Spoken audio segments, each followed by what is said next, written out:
సత్యం ధర్మం న్యూస్ కి స్వాగతం. YCP MLC Duvvada Srinivas family గొడవలో ట్విస్ట్ల మీద ట్విస్ట్లు చోటు చేసుకుంటున్నాయి. ఫోన్లో ఇంటి రిజిస్ట్రేషన్ పై దువ్వాడ క్లారిటీ ఇచ్చారు. మాధురికి తాను 2 కోట్ల రూపాయలు అప్పు ఉన్నానని, ఇంటి నిర్మాణం, రాజకీయ అవసరాలు, ఇతర అవసరాల కోసం తీసుకున్నానని చెప్పారు. నుంచి శ్రీనివాస్ గారు బయట ఉన్నప్పుడు శ్రీనివాస్ గారికి నేను దపదపాలుగా ఈ హౌస్ ఇప్పుడు ఇక్కడ ఏదైతే ఉన్నానో ఇల్లు కట్టుకోవడానికి నేను ఒక 2 crores వరకు అమౌంట్ అతనికి అప్పుగా ఇవ్వడం జరిగింది. అప్పు అంటే నేను తిరిగి రిటర్న్ ఎక్స్పెక్ట్ చేసి అతనికి నేనేమి డబ్బులు ఇవ్వలేదు. ఎలాగైనా కార్యాలయం నిలబెట్టుకోవాలి, మళ్ళీ శ్రీను గారు ఇక్కడే టెక్కల్లోనే ఉండాలి, మళ్ళీ వైసీపీ కార్యాలయం కూడా ఇక్కడ టెక్కల్లోనే ఉండాలనే ఉద్దేశంతో ఈ అమౌంట్ అతనికి ఇవ్వడం జరిగి ఈ ఇల్లు మళ్ళీ కన్స్ట్రక్షన్ చేసుకోవడం జరిగింది. ఇక్కడ కార్యక్రమాలను చేయడం కూడా జరిగింది.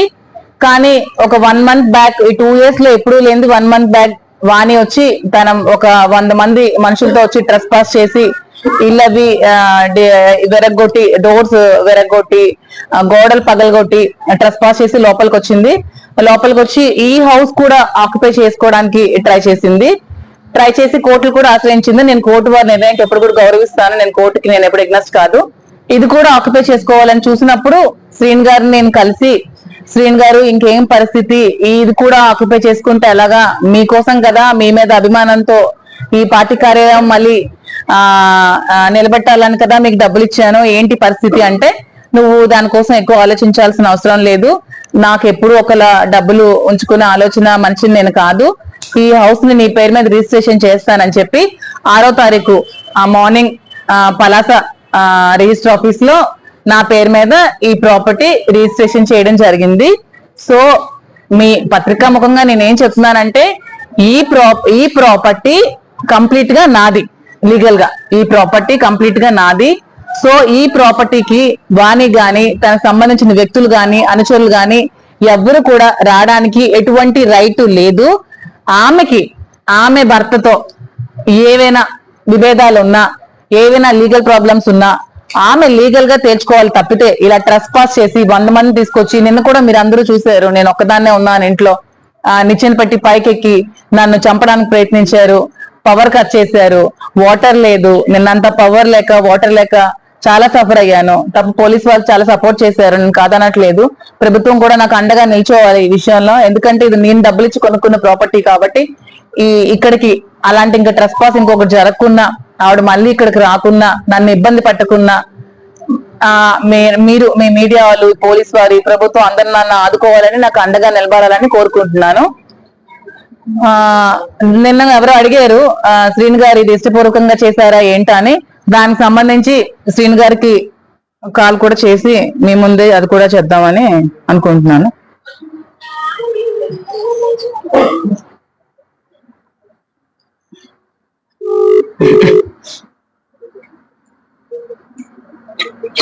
హలో రాజు.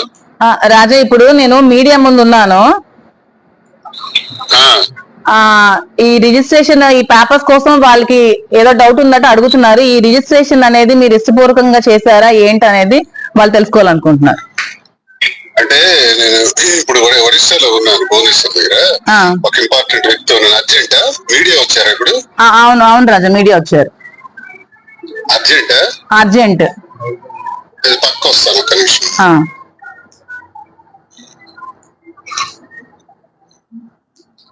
ఏంటి రాజు చెప్పు.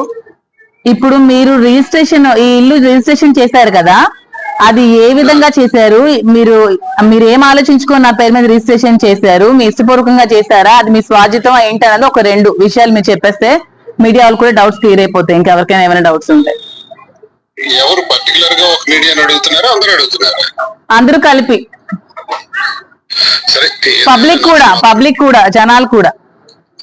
సరే, నా సమాధానం ఏంటంటే, ఇప్పుడు గతంలో మా ఇంటి గొడవలు మాకున్నాయి.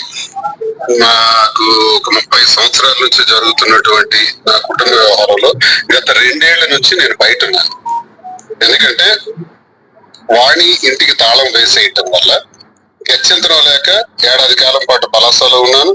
తర్వాత ఇంటి నిర్మాణాన్ని నేను చేసుకున్నాను. అంటే మాధురి ఇప్పుడు అంటే నేను రాజు అని పిలుస్తాను, ఆమె ద్వారా వచ్చినటువంటి ఈ ఫోన్ కాల్ ద్వారా ఒకవేళ అత్యవసర పరిస్థితుల్లో నేను ఏదైనా ఇప్పుడు చెప్పాల్సి ఉంటే నేను వచ్చి కరెక్ట్ గా నేను మరొక 2-3 రోజుల్లో వచ్చి ప్రెస్ మీట్ పెడతాను, టెక్కల్లోను కానీ ఇంకెక్కడైనా పెట్టి ప్రజలందరికీ వివరాలు తెలియజేయాలి. అర్జెంట్ పని మీద, బిజినెస్ పని మీద నేను భువనేశ్వర్ రావాల్సి వచ్చింది కాబట్టి నేను వచ్చి చెప్పుండేవాడిని. కానీ ఈలోగా మీరు అడుగుతున్నారు కాబట్టి ఈ ఫోన్ కాల్ ద్వారా నేను ప్రజలందరికీ కూడా తెలియజేసేది ఏంటంటే, ఈ నివాసం ఏదైతే ఆగస్టు 8వ తారీఖు 23వ సంవత్సరం ఈ స్థలం నా పేరున కొనటం జరిగింది. ఇది నా స్వార్జితం.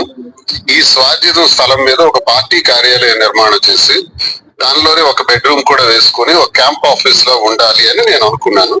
అలా ఏర్పాటు చేసినటువంటి ఈ నివాసంలో మరి గత 4 రోజులుగా జరుగుతున్నటువంటి గొడవల్లో మా ఇంటి గొడవలకు సంబంధించి వాణి రావటం, నేటి ఇదే రోజు కరెక్ట్ గా 8వ తారీఖున ఆవిడ రావటం, వచ్చి నిన్నటి వరకు కూడా చాలా గలాట చేయటం, ఆస్తుల గురించి పోరాటం, టెక్కల్లో నువ్వు ఉండకూడదు బయటికి పోవాలి అనటం, మరి అలాగే ఎమ్మెల్సీగా నిన్ను టెర్మినేట్ చేయాలని పార్టీకి డిమాండ్ చేయటం, సస్పెండ్ చేయాలని చెప్పటం, ప్రజలందరి ముందు నన్ను అవమానపరచడం, చాలా నీచంగా నన్ను క్యారెక్టర్ అసాసినేషన్ చేసి ఒక భార్యగా ప్రవర్తించకూడని రీతిలో ప్రవర్తించడం వల్ల నేను మనస్తాపానికి గురవుతూ ఈ మధ్య అంతా కూడా టెక్కల్లోనే అదే నివాసంలో మరి మొన్న 5వ తారీఖు సాయంత్రం వరకు ఇంచుమించు 6వ తారీఖు రాత్రి 5వ తారీఖు రాత్రి వరకు కూడా 5వ తారీఖు రాత్రి వరకు కూడా అదే గృహంలో ఉన్నాను.